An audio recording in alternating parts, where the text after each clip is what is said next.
Fuel is flowing out of Port Everglades after historic flooding in Broward County. A case of mistaken identity. As a result of these charges, a warrant was issued for Mr. Lester's arrest. Leads to a teenager being rushed to the hospital. New legislative moves. I just think that the possibilities are endless. In the battle between Governor DeSantis and Disney. And the Panthers beginning their push through the playoffs. These stories and more coming up on Newsbreak. Hello, South Florida. I'm Kelly Sanchez. I'm Hawa Ezel. Today is Tuesday, April 18th, 2023. Live from the South Florida Media Network's Biscayne-based studios in North Miami, this is SFMN Newsbreak. Lines and waves as some in South Florida wait for gas and others deal with the aftermath of high water. After days of long waits, officials in Broward County say fuel deliveries are starting to get back to normal. As the network's Leanne Abutar-Bush reports, it's all related to last week's flooding rainstorms. I'm here in Edgewood, Fort Lauderdale, where the aftermath of the unprecedented flood has left homes submerged in water and cars stranded in the streets. Yes, we lost everything. We don't have bed, no furniture, nothing. And the water was like? Yes, up here. Yeah, right here on my upper leg. We went out through the window of the kitchen, and that's the way we were rescued by my nephew. I don't know what happened with the government. You know, we pay high tax over here, and we haven't been. I feel like alone by myself. And everything, I see everybody is around this neighborhood of Edgewood, they feel the same. And we have been sleeping, the four of us, in one living room. I watching the water coming from my backyard, and when I see it was close to the door, I went to my room, and my room was full of water, and then I went outside, and the water coming from the front door too. We escaped from this door. We opened the door to get out. I get one chair and put it outside, then I'm getting out. When we're getting out, the car was, all car around, everybody was in boat or in the kayak to getting out the house. Drink, I just had one bottle of Chardonnay, and I said, okay, I'm thirsty, I'm very tired. I will carry your bags and everything and clean the house. Now I had to, for my depression, I'm very depression about this happening. When we evacuated and water was up to my knees. So we pulled the truck up and just got them and their emergency meds out. And then once the water started receding, we've come back once every day for the last 3 days. And this is our last trip. The car, at one point when we noticed, it was in about 1.5 inches of water sitting on the floorboards. So it had more at one point. And it's not working now? It's not at all. Won't turn over. You can't even lock the door electronically, so. The insurance adjuster's here, but we're just getting the last of the must-haves. We were going to try to see if we could get something, to fix so they could stay, but with any rain, it's just getting worse. It's not, even though the water's receded, it's not any better. Now, as the city struggles to recover, residents are left wondering how much longer are they going to endure this unpredictable and extreme weather. Reporting for the South Florida Media Network, I'm Leanne Abutar-Bush. A teen who was recovering at home this morning was released from the hospital after being shot twice.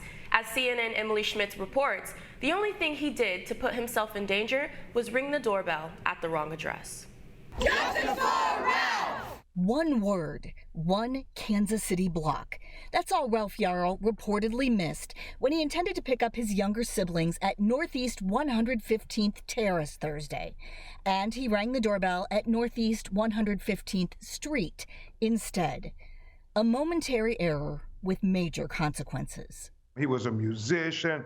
He was an honor roll student. He had dreams of going to Texas A&M University. Yarl was shot twice in the head and arm, according to his family lawyers. Now county prosecutors are charging Andrew Lester, a white man in his 80s who lives in the home, with 2 felonies, which includes 1 count of felony assault in the first degree. As a result of these charges, a warrant was issued for Mr. Lester's arrest, and bond was set at $200,000. Missouri is a state with stand-your-ground laws addressing homeowners who use lethal force to protect themselves.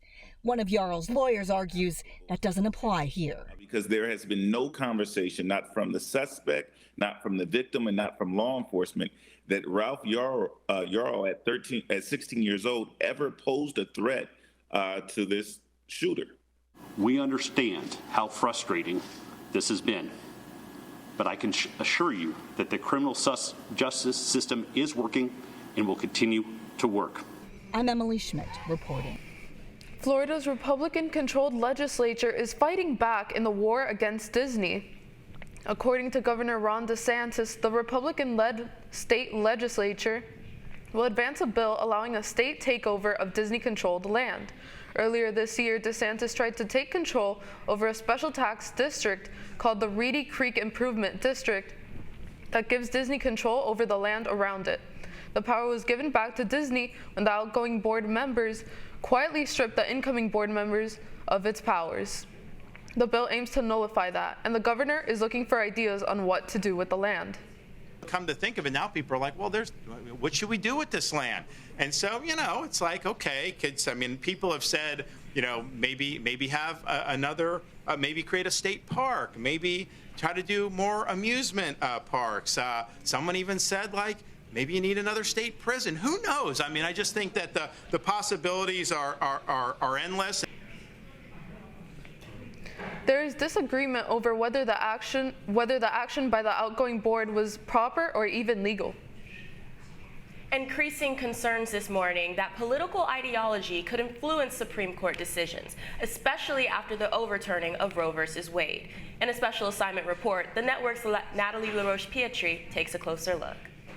Many people were angry last summer when the Supreme Court overturned Roe v. Wade, and in the dockets they've accepted since then, one thing has become clear.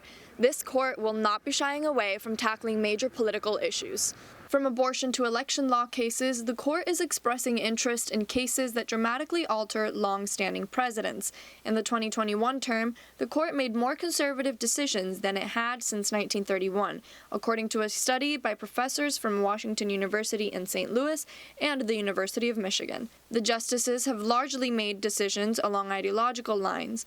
Justice Alito, for example, sided with his liberal colleagues only 10% of the time in the 2021 term. That, combined with the lack of moderate justices on the bench, is something that Professor Elizabeth Beskey from the Washington College of Law at American University considers a weakness of the court. When Beskey clerked for Justice Sandra O'Connor in 1994, she said that decisions were made on a case-by-case basis. We don't have that kind of moderate, I'm going to call each case as I see it, I'm amenable to arguments wing of the court. I think this group has been battle tested and selected based on a particular, their adherence and faithfulness to a particular agenda. While it has improved since the Dobbs versus Jackson ruling that overturned Roe v. Wade, public opinion of the court is still not high. A poll by Marquette Law School in January found that 53% of adults disapprove of the way the High Court is handling its job. Beskey says that the court has had public legitimacy concerns at various points in history, like during the early 1930s progressive era, when an also conservative bench was striking down FDR's legislation. We have the most conservative court that we've had in quite some time. And I think, if the country is sort of at a 50-50 razor's edge, we have a court that is out of step in its, polarization and in its conservative leanings, and they're not afraid to act on it. Others feel differently. Attorney Troy Shelton from the Fox Rothschild law firm in Raleigh, North Carolina, and member of the Federalist Society, a national organization of conservative lawyers, says that a justice's ideology is key in the judicial process. I certainly think that the court is independent of party and partisan politics. They have their own judicial philosophies. If someone's going to put aside their judicial philosophy, then I wonder how they're going to decide the cases at all. A case that has received a lot of attention is Moore versus Harper. North Carolina residents sued the State Board of Elections and various Republican legislators for congressional redistricting that they argue is partisan gerrymandering. North Carolina legislators want the court to give them the power to set voting and election rules without any limits from state courts or other laws. Some fear that the case could critically change election laws across the U.S. and are calling it a threat to free democratic elections. Shelton says that the argument on whether the federal constitution can limit state courts' interpretations of their own constitutions is unusual, but the fear is overblown. Other issues the court has addressed include gun laws, climate change, and freedom of religion. The immediate and long-term influences of this court are already taking effect. From Washington, D.C., I'm Natalie LaRoche-Pietri for the South Florida Media Network. The Marlins looking for a win to get back above 500. That's still ahead, and so is this story. Top of the slot, Zaka passed it off, a one-timer by Crazy. Pasternak scores! The Panthers had to overcome some bad luck as they face the #1 team in the NHL. Newsbreak will be back in 2 minutes.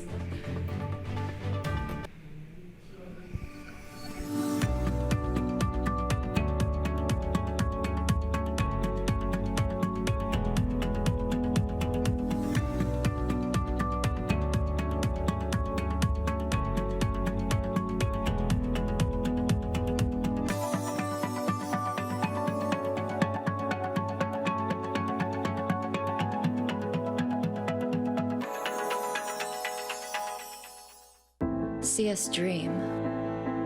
See us remember. See us protest.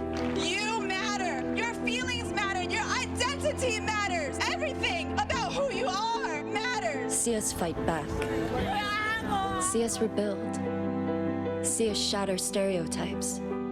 See us inspire. See us united. See us now. There are 16 million children struggling with hunger in America. That's 1 in 5 daughters, sons, neighbors, and classmates who don't know where their next meal is coming from. Yet billions of pounds of good food go to waste every year. It's time we do something about it. Feeding America is a nationwide network of food banks that helps provide meals to millions of kids and families in need. Visit feedingamerica.org to help them feed even more. Together, we can solve hunger. Together, we're feeding America.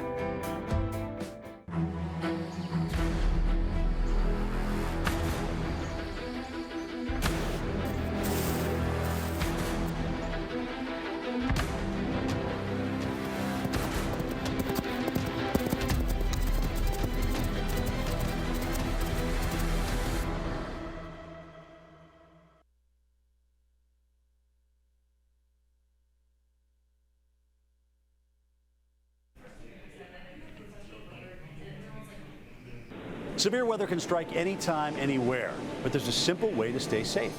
Hey, Jim Cantor.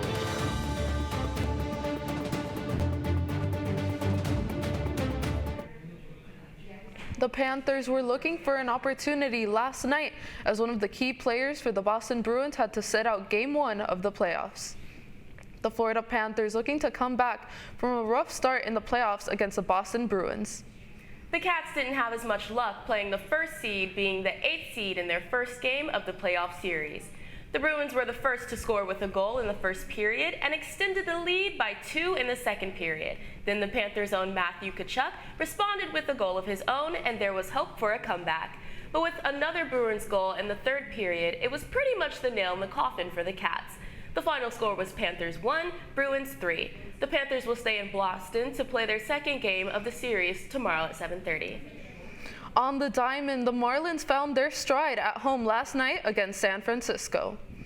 It was a giant effort put together by the Fish before Jazz Chisholm sent in the first run for Miami after being down 3-0 in the third inning.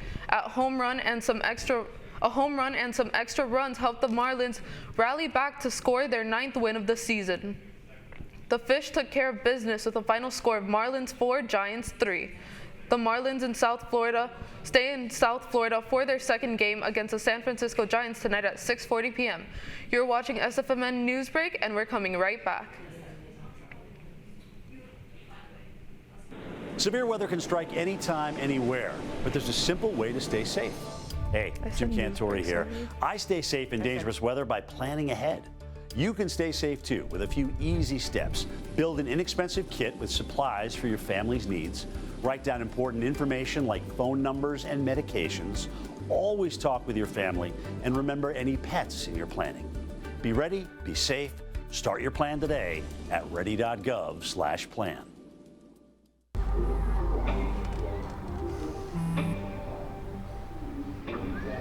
I don't know why you're so sad. You've got a roof over your head. You gotta stop with that depressing stuff. That's what white people think. You all right? It just feels like it's coming from everywhere. Do you want to talk about it? You can talk to me if you're feeling sad. Whenever you need to talk, I'm here, okay?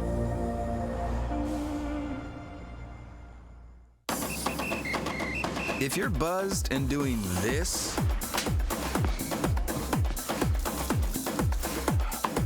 to make yourself feel okay to drive, ZWX.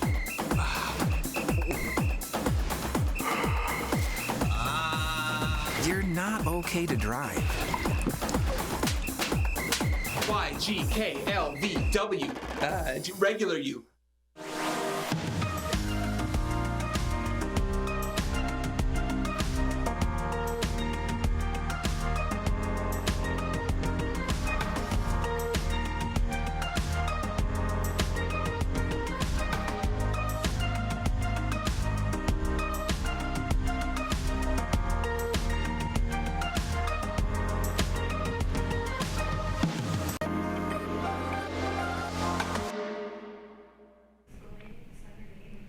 Well, that's all the time we have for Newsbreak. I'm Hawa Ezel. I'm Kelly Sanchez. Get more news anytime at sfmn.fiu.edu.